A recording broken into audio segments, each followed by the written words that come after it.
दोस्तों नमस्कार, ये है मार्गदर्शन फॉर सिविल सर्विसेज। मैं अनुराग चौधरी। दोस्तों, असिस्टेंट प्रोफेसर परीक्षा के लिए सभी अभ्यर्थियों के लिए अनिवार्य खंड सामान्य अध्ययन के महत्वपूर्ण अध्ययन सामग्री में इस वीडियो में हम भारतीय अर्थव्यवस्था खंड में सरकार द्वारा चलाई जा रही प्रमुख सामाजिक विकास और कल्याणकारी योजनाओं के बारे में पढ़ेंगे। और इसमें हम परीक्षाओं की दृष्टि से महत्वपूर्ण तथ्यों को इंगित करते चलेंगे, जो आपके आगामी परीक्षाओं के लिए बहुत ही महत्वपूर्ण है। तो आइए शुरू करते हैं। असिस्टेंट प्रोफेसर परीक्षा के लिए भारतीय अर्थव्यवस्था के अंतर्गत प्रमुख कल्याणकारी योजनाओं से संबंधित महत्वपूर्ण वीडियो। इसमें सबसे पहले हम राष्ट्रीय खाद्य सुरक्षा अधिनियम 2013 के बारे में जानेंगे। दोस्तों, सरकार द्वारा राष्ट्रीय खाद्य सुरक्षा अधिनियम 2013 पारित किया गया, जिसका उद्देश्य देश के प्रत्येक नागरिक को पर्याप्त मात्रा में खाद्यान्न उपलब्ध कराना है, जिससे उन्हें खाद्य और पोषण सुरक्षा मिले और वे गरिमापूर्ण जीवन जी सकें। दोस्तों, आप जान लीजिए कि ये जो अधिनियम है बहुत ही महत्वपूर्ण अधिनियम है, और हम इसमें आपको बता दे रहे हैं कि इस अधिनियम के अंतर्गत 75% ग्रामीण आबादी, देखिए 75% ग्रामीण आबादी और 50% शहरी आबादी, यानी लगभग 2/3 67% आबादी को भोजन का कानूनी अधिकार प्रदान किया गया है। तो इसमें 75% ग्रामीण यानी रूरल और इस 50% शहरी आबादी, कुल 67% आबादी को भोजन का कानूनी अधिकार दिया गया है। और इस अधिनियम के अंतर्गत जो पात्र परिवार हैं, एलिजिबल फैमिलीज हैं, इनको सार्वजनिक वितरण प्रणाली के माध्यम से 3 रुपये, 2 रुपये और 1 रुपये प्रति किलोग्राम कीमत पर 3 रुपये पर चावल, 2 रुपये पर गेहूं और 1 रुपये प्रति किलोग्राम की दर से मोटे अनाज की 5 किलोग्राम मात्रा प्रति व्यक्ति माह जो है प्रति व्यक्ति प्रति माह जो सब्सिडी कीमत पर प्रदान की जाती है। और एक महत्वपूर्ण बात इसमें यह है कि 18 वर्ष या इससे अधिक उम्र की महिलाओं का नाम मुखिया के तौर पर नामित करने के लिए उन्हीं के नाम राशन कार्ड जारी करने का प्रावधान है। और यदि ऐसा नहीं है तो परिवार के सबसे बड़े पुरुष सदस्य को मुखिया के तौर पर नामित करने का प्रावधान है। दूसरी महत्वपूर्ण कल्याणकारी योजना है अंत्योदय योजना, और इस योजना की शुरुआत 25 दिसंबर 2000 को 1 करोड़ अति निर्धन परिवारों को रियायती दर पर खाद्यान्न उपलब्ध कराने के उद्देश्य से की गई थी। तो याद रखिएगा, अंत्योदय योजना जो है दोस्तों, ये अंत्योदय अन्न योजना 25 दिसंबर सन 2000 को शुरू की गई थी। और इसमें प्रति परिवार प्रारंभ में 25 किलोग्राम खाद्यान्न का आवंटन किया जाता था, लेकिन 1 अप्रैल 2002 से बढ़ाकर इसे प्रति परिवार प्रति माह 35 किलोग्राम कर दिया गया। वर्तमान में इस योजना के तहत भारत के 2.5 करोड़ गरीब यानी गरीबी रेखा से नीचे का 38% परिवारों को प्रति माह 35 किलोग्राम अनाज रियायती दर पर, इसमें चावल और गेहूं क्रमशः 3 रुपये और 2 रुपये प्रति किलोग्राम पर उपलब्ध कराया जा रहा है।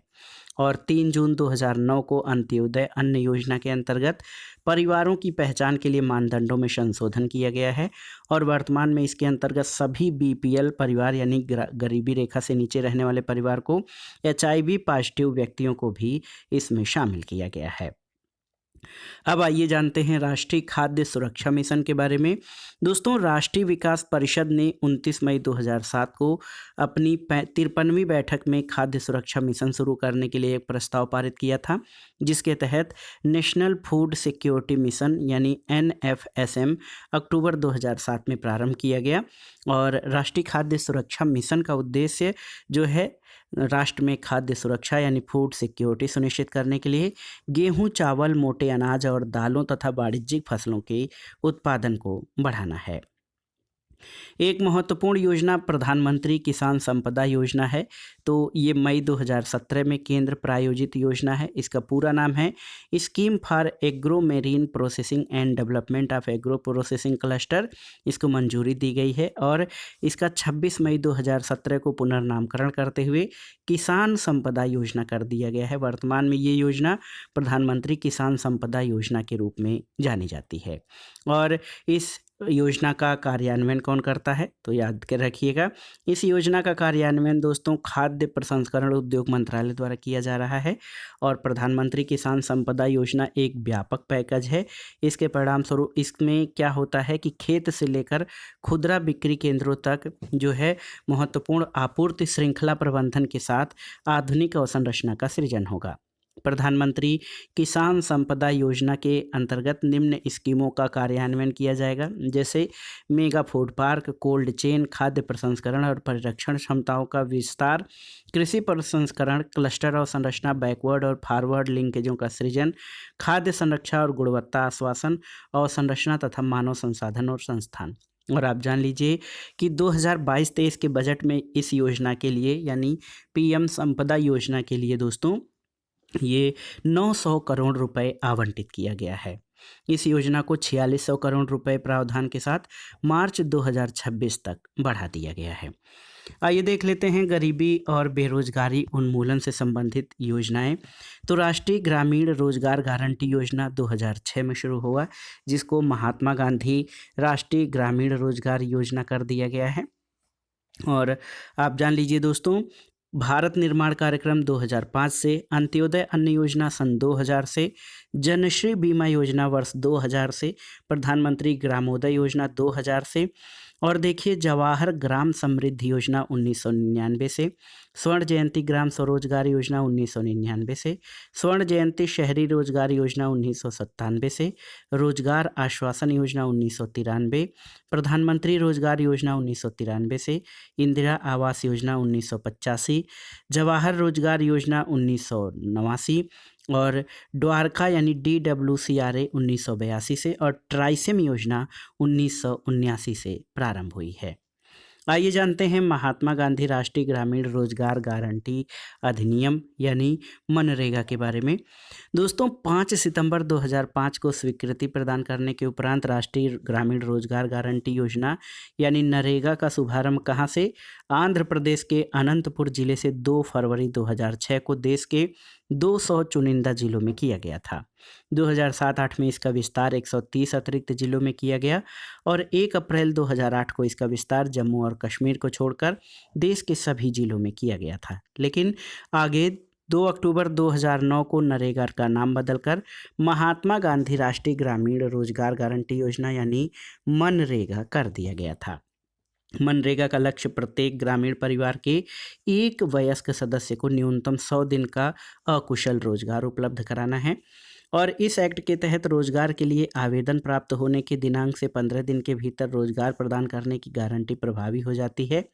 मांग किए जाने की तारीख से 15 दिन के भीतर रोजगार प्रदान न किए जाने की स्थिति में राज्य को उस लाभार्थी को बेरोजगारी भत्ते का भुगतान करना होता है और कार्य जो है गांव के 5 किलोमीटर की परिधि में ही प्रदान किया जाएगा। 5 किलोमीटर से अधिक दूरी पर रोजगार प्रदान किए जाने की स्थिति में अतिरिक्त परिवहन और जीवन यापन व्यय को पूरा करने के लिए 10% अधिक वेतन का भुगतान किया जाता है और इस योजना के तहत कम से कम 1/3 महिला लाभार्थियों को रखा जाता है और भारत सरकार इसकी मजदूरी दर राज्यवार अधिसूचित करती है और ये उपभोक्ता मूल्य सूचकांक द्वारा यथा निर्धारित मुद्रास्फीति के अनुसार तय की जाती है। दोस्तों भारत सरकार अकुशल शारीरिक श्रम का 100% लागत, सामग्री का 75% लागत, अकुशल और अर्धकुशल कामगारों के वेतन का 75% लागत और कुल प्रशासनिक व्यय का 6% लागत वहन करती है। शेष व्यय राज्य सरकारें वहन करती हैं। और दोस्तों इस अधिनियम में ये अधिदेश दिया गया है कि किसी ग्राम पंचायत से किए गए कार्यों की कुल लागत में मजदूरी व्यय से सामग्री व्यय का अनुपात 60 और 40 का होना चाहिए और सभी कार्यस्थलों पर शिशु गृह, पेयजल और शेड जैसी सुविधाएं होनी चाहिए। और आप जान लीजिए वित्तीय वर्ष 2022-23 के लिए नरेगा के लिए 73,000 करोड़ रुपए आवंटित किए गए हैं। दीनदयाल अंत्योदय योजना ग्रामीण के बारे में जान लीजिए। तो ये योजना क्या है, इसका उद्देश्य क्या है, तो आप जान लीजिए दोस्तों। देश के ग्रामीण क्षेत्रों में गरीबी रेखा से नीचे रहने वाले BPL परिवारों के लिए स्वरोजगार उन्मुख और आयजनक गतिविधियों को बढ़ावा देने के लिए 1999 से स्वर्ण जयंती ग्राम स्वरोजगार योजना शुरू की जा रही थी और स्वर्ण जयंती ग्राम स्वरोजगार योजना की कमियों को दूर करते हुए इसका पुनर्गठन राष्ट्रीय ग्रामीण आजीविका मिशन यानी NRLM में किया गया था और नवंबर 2015 में इस योजना का नया नामकरण दीनदयाल अंत्योदय योजना राष्ट्रीय ग्रामीण आजीविका मिशन यानी DNRLM किया गया है। DYNRLM का उद्देश्य गरीबी को कम करने के लिए गरीब परिवारों को लाभकारी स्वरोजगार और कुशल मजदूरी रोजगार के अवसर उपलब्ध करवाना है, जिससे ग्रामीणों की आजीविका में सतत सुधार हो। देखिए दोस्तों, DNRLM के कुल व्यक्तिगत लाभार्थियों में 50% अनुसूचित जनजाति, 15% अल्पसंख्यक वर्ग और 3% शारीरिक रूप से अक्षम लोगों को शामिल किया जाएगा। और ये एक केंद्र प्रायोजित योजना है। इस कार्यक्रम का वित्तीयन केंद्र और राज्यों द्वारा 75 और 25 के अनुपात में और सिक्किम और उत्तर पूर्वी राज्यों में 90-10 के अनुपात में किया जाएगा। और केंद्र शासित प्रदेश के लिए ये योजना पूरी तरह केंद्र समर्पित है। इसी तरह दीनदयाल अंत्योदय योजना शहरी क्षेत्र के लिए तो स्वरोजगार और कौशल विकास की रणनीति के साथ 23 सितंबर 2013 को स्वर्ण जयंती शहरी रोजगार योजना के स्थान पर राष्ट्रीय शहरी आजीविका मिशन का शुभारंभ किया गया। और वर्तमान में राष्ट्रीय शहरी आजीविका मिशन को सभी शहरी गरीबों तक विस्तारित करते हुए इसका नाम परिवर्तित करके दीनदयाल उपाध्याय अंत्योदय योजना राष्ट्रीय शहरी आजीविका मिशन कर दिया गया है। दोस्तों, DNULM का कार्यान्वयन आवास और शहरी गरीबी उपशमन मंत्रालय द्वारा किया जा रहा है। और DNULM का उद्देश्य शहरों में लाभोन्मुख स्वरोजगार और कौशल आधारित रोजगार के अवसरों को बढ़ावा देकर शहरी गरीब परिवारों की गरीबी और उनकी सुभेद्यता को दूर करना है, जिससे वे संपन्न और सम्मानपूर्वक जीवन व्यतीत कर सकें। 12वीं पंचवर्षीय योजना में DNULM सभी जिला मुख्यालय शहरों या जनसंख्या की परवाह किए बिना और 2011 की जनगणना के आधार पर 1 लाख या अधिक की आबादी के अन्य सभी शहरों में लागू किया गया था, किंतु अब इसका विस्तार सभी शहरों तक कर दिया गया है। DNULM में वित्तीयन की साझेदारी केंद्र और राज्यों के मध्य 60-40 के अनुपात में होती है, पूर्वोत्तर राज्यों में 90-10 के अनुपात में। और वित्तीय वर्ष 2022-23 में इस योजना के लिए 186.54 करोड़ रुपए आवंटित किए गए हैं। एक महत्वपूर्ण योजना है स्टार्टअप इंडिया। दोस्तों, देश के युवाओं को स्वरोजगार देने, नव उद्यमों की स्थापना के माध्यम से रोजगार के अवसर प्रदान करने के लिए प्रधानमंत्री ने 15 अगस्त 2015 को एक अति महत्वाकांक्षी योजना स्टार्टअप इंडिया की घोषणा की। और इसका शुभारंभ 16 जनवरी 2016 को प्रधानमंत्री मोदी के द्वारा किया गया। भारत के ग्रामीण क्षेत्रों में स्टार्टअप इंडिया अभियान का नाम दीनदयाल उपाध्याय स्वनियोजन योजना रखा गया है। और इस योजना के 2 मुख्य लक्ष्य हैं। एक तो स्टार्टअप का डिजिटल तकनीकी क्षेत्र से आगे बढ़कर बृहद क्षेत्रों जैसे कृषि, विनिर्माण, सामाजिक क्षेत्र, स्वास्थ्य, शिक्षा आदि तक विस्तार। और वर्तमान के टियर 1 से टियर 2 तथा टियर 3 शहरों की ओर फोकस, जिससे उप शहरी और ग्रामीण क्षेत्र भी शामिल हैं। इसी प्रकार स्टैंड अप इंडिया है, देश के उद्यमिता को बढ़ावा देने और बड़े पैमाने पर रोजगार सृजन के लिए। दोस्तों, 15 अगस्त 2015 को स्टैंड अप इंडिया जो है इस अभियान की शुरुआत की गई।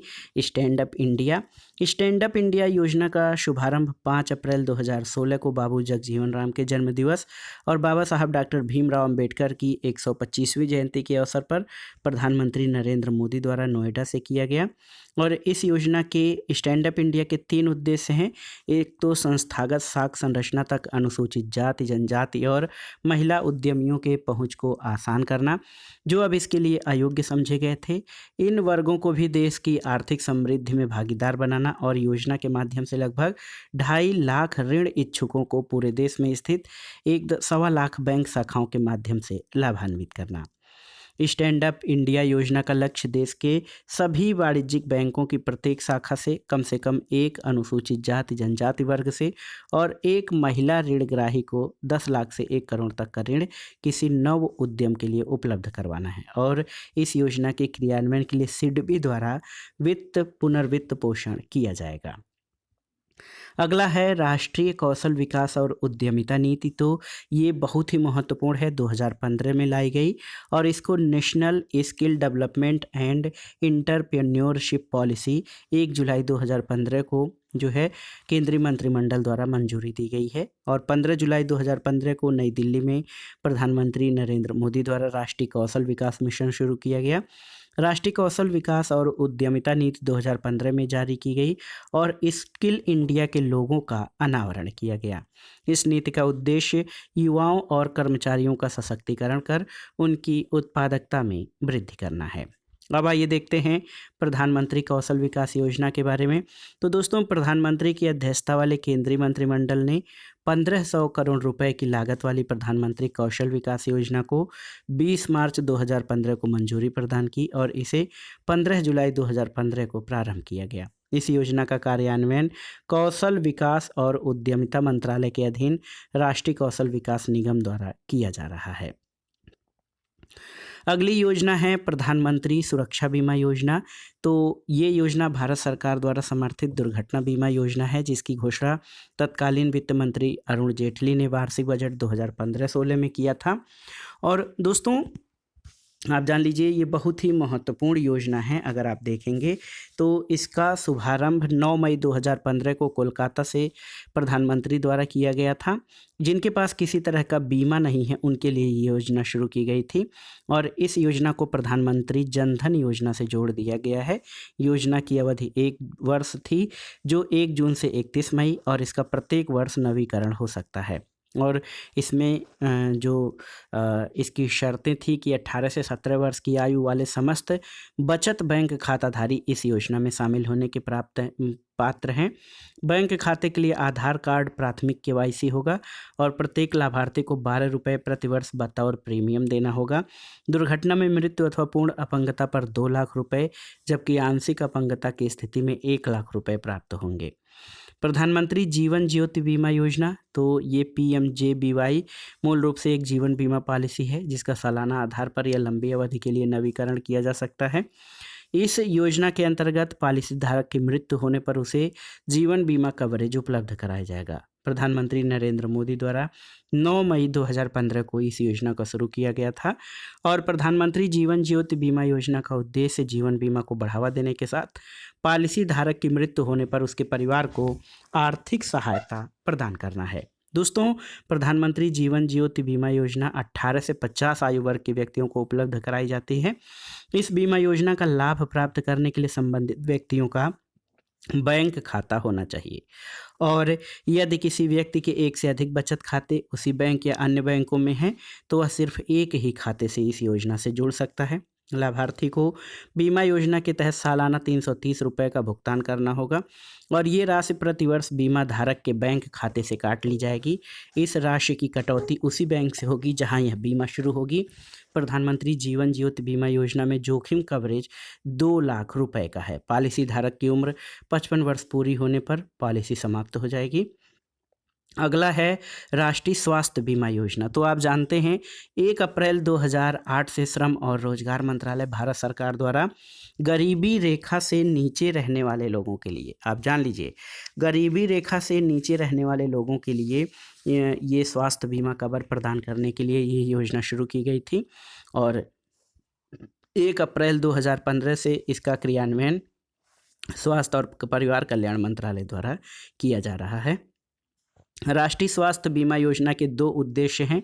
एक तो स्वास्थ्य आघातों से उत्पन्न वित्तीय देयताओं से सुरक्षा प्रदान करना और गरीबी रेखा के नीचे के परिवारों और असंगठित क्षेत्र के अन्य कमजोर वर्गों के अस्पताल व्यय की पूर्ति और उनकी गुणवत्तापूर्ण स्वास्थ्य देखभाल में पहुंच में सुधार करना।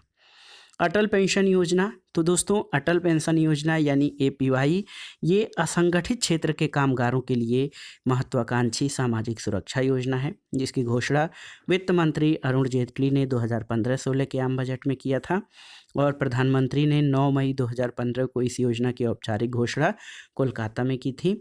ये योजना 1 जून 2015 से लागू हुई और इसने पूर्व की स्वावलंबन योजना का स्थान ग्रहण किया था। सभी बैंक खाता धारक जिनकी आयु 18 से 40 वर्ष है अटल पेंशन योजना के पात्र हैं और किसी सांविधिक सामाजिक सुरक्षा योजना के सदस्य और आयकर दाता इस योजना के तहत अपात्र हैं। अटल पेंशन योजना के अंतर्गत पेंशन प्रारंभ होने की आयु 60 वर्ष होगी। अटल पेंशन योजना के अंतर्गत लाभार्थी की मृत्यु के बाद उसके जीवन साथी को पेंशन मिलेगी। उसके बाद लाभार्थी द्वारा नामित व्यक्ति को 1.7 लाख से 8.5 लाख तक की राशि प्रदान की जाएगी। दोस्तों, अटल पेंशन योजना का संचालन पेंशन निधि विनियामकीय और विकास प्राधिकरण द्वारा किया जाता है। ध्यातव्य है कि वित्तीय वर्ष 2022-23 में इस योजना के लिए 200.01 करोड़ रुपए आवंटित किए गए थे। अगला है राष्ट्रीय ग्रामीण स्वास्थ्य मिशन। तो इसको NRHM भी कहा जाता है। 12 अप्रैल 2015 से ये योजना शुरू की गई थी और ये विशेष रूप से ग्रामीण, गरीब और कमज़ोर वर्ग के लोगों को स्वास्थ्य सुविधाएं सुनिश्चित करने से संबंधित है। राष्ट्रीय ग्रामीण स्वास्थ्य मिशन में लगी प्रशिक्षित आशा का फुल फॉर्म होता है एक्रीडिटेड सोशल हेल्थ एक्टिविस्ट की भूमिका बहुत ही महत्वपूर्ण है। राष्ट्रीय शहरी स्वास्थ्य मिशन, जिसको NUHM कहा जाता है, इस योजना की शुरुआत वर्ष 2013 में हुई और इसका लक्ष्य सुलभ, वहनीय और गुणवत्तापूर्ण स्वास्थ्य देखभाल सेवाओं की व्यापक सुलभता प्रदान करना है। अब आइए केंद्रीय योजनाओं और परियोजनाओं के बारे में जान लेते हैं। पहला है प्रधानमंत्री किसान सम्मान निधि योजना। ये 24 फरवरी 2019 से शुरू हुई। कुसुम योजना 8 मार्च 2019 से लागू है। निर्वाचन बांड योजना 2 जनवरी 2018 से। जल मार्ग विकास परियोजना 3 जनवरी 2018 से। राष्ट्रीय पोषण मिशन 8 मार्च 2018 से। देखिए, प्रधानमंत्री मातृ वंदन योजना 1 जनवरी 2017 से। प्रवासी कौशल विकास योजना 8 जनवरी 2017 से। राष्ट्रीय वयोश्री योजना 1 अप्रैल 2017 से। दरवाज़ा बंद अभियान, शौचालयों के प्रयोग को जो है इसको बढ़ाने के लिए दरवाज़ा बंद अभियान 30 मई 2017 से। प्रधानमंत्री वय वंदना योजना 21 जुलाई 2017 से। स्टार्टअप इंडिया 16 जनवरी 2016 से। ई नेशनल एग्रीकल्चर मार्केट यानी ई नाम 14 अप्रैल 2016 से। प्रधानमंत्री उज्ज्वला योजना 1 मई 2016 से। प्रधानमंत्री रोजगार प्रोत्साहन योजना 9 अगस्त 2016 से। प्रधानमंत्री युवा योजना दोस्तों 9 नवंबर 2016 से। और एक योजना है सुकन्या समृद्धि योजना 22 जनवरी 2015 से। बेटी बचाओ बेटी पढ़ाओ 22 जनवरी 2015 से। प्रधानमंत्री मुद्रा योजना 8 अप्रैल 2015। अटल पेंशन योजना 9 मई 2015 से। और प्रधानमंत्री कौशल विकास योजना 15 जुलाई 2015 से लागू हुई है। स्वच्छ भारत मिशन दोस्तों, स्वच्छ भारत मिशन योजना की शुरुआत गांधी जयंती के दिन 2 अक्टूबर 2014 को हुई और स्वच्छ भारत मिशन का लक्ष्य सभी ग्रामीण परिवारों को शौचालय की सुविधा प्रदान करते हुए 2 अक्टूबर 2019 तक भारत को खुले में शौच से मुक्त कराना था। मिशन इंद्रधनुष क्या है? तो 25 दिसंबर 2014 को केंद्रीय स्वास्थ्य और परिवार कल्याण मंत्रालय ने बच्चों और गर्भवती महिलाओं के टीकाकरण के लिए मिशन इंद्रधनुष शुरू किया था और मिशन इंद्रधनुष देश भर में उच्च टीकाकरण सुनिश्चित करने के लिए राष्ट्रीय टीकाकरण कार्यक्रम है और इसमें उन जिलों पर विशेष ध्यान दिया जाता है जहां कम टीकाकरण हुआ है। मिशन इंद्रधनुष का प्रमुख लक्ष्य भारत में सभी बच्चों 2 वर्ष तक के और गर्भवती महिलाओं को ऐसी बीमारियों से सुरक्षित करना है जिनसे कि बचाव संभव है। दोस्तों, मिशन इंद्रधनुष इसका नाम क्यों रखा गया है? तो इसके अंतर्गत 7 टीके हैं। डिप्थीरिया, काली खांसी, टिटनेस, क्षय रोग, पोलियो, हेपेटाइटिस बी और खसरा। इसके अतिरिक्त चयनित राज्यों में जापानी इंसेफेलाइटिस, हेमोफिलिस इन्फ्लुएंजा टाइप बी के टीके भी लगाए जाते हैं। दोस्तों, मिशन इंद्रधनुष के पहले चरण का कार्यान्वयन 7 अप्रैल 2015 से प्रारंभ हो गया था और सर्वोच्च प्राथमिकता वाले 6 राज्य राजस्थान, मध्य प्रदेश, उत्तर प्रदेश, बिहार, पश्चिम बंगाल और झारखंड हैं इस योजना के अंतर्गत। लास्ट में आइए देखते हैं दोस्तों राष्ट्रीय बाल स्वास्थ्य कार्यक्रम के बारे में। तो राष्ट्रीय बाल स्वास्थ्य कार्यक्रम बच्चों के स्वास्थ्य संबंधी समस्याओं के निराकरण के लिए 6 फरवरी 2013 को महाराष्ट्र के ठाणे जिले के जनजाति ब्लॉक पालघर से राष्ट्रीय बाल स्वास्थ्य कार्यक्रम शुरू किया गया। राष्ट्रीय बाल स्वास्थ्य कार्यक्रम भारत के स्वास्थ्य और परिवार कल्याण मंत्रालय के राष्ट्रीय ग्रामीण स्वास्थ्य मिशन के तहत एक पहल के रूप में शुरू किया गया है। राष्ट्रीय बाल स्वास्थ्य कार्यक्रम 4 प्रकार की कमियों को लक्षित करता है। एक तो जन्म से कोई विकृति हो, अल्पता, रोग और विकास में विलंब और विकलांगता। और इसके तहत 0 से 6 वर्ष की आयु वर्ग के सभी बच्चों, ग्रामीण और शहरी और 1 से 12वीं कक्षा में नामांकित समस्त छात्र छात्राएं लाभान्वित होंगे। तो दोस्तों ये था आज का वीडियो। असिस्टेंट प्रोफेसर परीक्षा के लिए सभी अभ्यर्थियों के लिए अनिवार्य खंड सामान्य अध्ययन के भारतीय अर्थव्यवस्था खंड में कल्याणकारी योजनाएं और सामाजिक विकास योजनाओं के इस चैप्टर में हमने सरकार द्वारा चलाई जा रही प्रमुख कल्याणकारी योजनाएं, गरीबी निवारण योजनाएं और सामाजिक विकास तथा स्वास्थ्य योजनाओं के बारे में जाना आपने। और ये जो टॉपिक है बहुत ही महत्वपूर्ण है। हर बार परीक्षाओं में यहाँ से 1-2 प्रश्न अवश्य ही पूछे जाते हैं, इसलिए आप इनको ज़रूर तैयार कर लीजिएगा। वीडियो आपको कैसा लगा हमें कमेंट बॉक्स में ज़रूर बताइएगा। वीडियो को लाइक करें, शेयर करें और इस चैनल मार्गदर्शन फॉर सिविल सर्विसेज को सब्सक्राइब करें। वीडियो देखने के लिए धन्यवाद दोस्तों। नमस्कार।